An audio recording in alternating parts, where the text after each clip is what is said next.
Kamundagan Festival pigselebrar sa siyudad ni Naga. Manibaybang performances na pampasko bida sa nasambitan ng aktibidad. Uyan report. Makalis ang pagkaprakasar kan mga nakaaging semana huli sa maraot na kamugtakan kan panahon. Nadagos na kan aldaw nin Sabado ang pagbuelta kan tradisyonal na selebrasyon kan Kamundagan Festival sa siyudad ni Naga na ginibo sa Plaza Rizal. Tema ngunya na taon, an Pasko na, Naga na. Kung sayin sa taho kan kadipisilan, asin mga agyat na pigagihan, maut man giraray kan LGU Naga na may pamate sa mga syudadano an espiritu kan Pasko. Tangarig ma-enliven si spirit kang si mga kababayan ta. Si mga yaon sa Naga, saka si mga nagralaw sa Naga.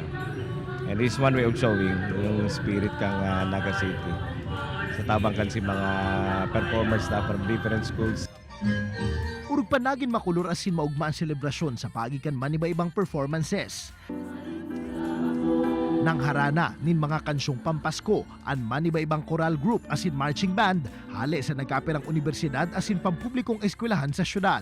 Tradition na po kasi sa amin itong pagsali sa Kamundagan. So ano lang po, para sa amin masaya and fulfilling kasi nakapag-perform ulit after 2 years of pandemic po.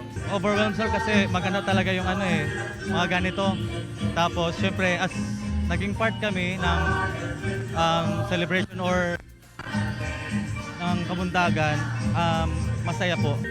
Ipigbida man ang tiguurgulyong baileng pampasko kan sa Lingoy Bicolandia Dance Company hali sa Camarines Sur National High School.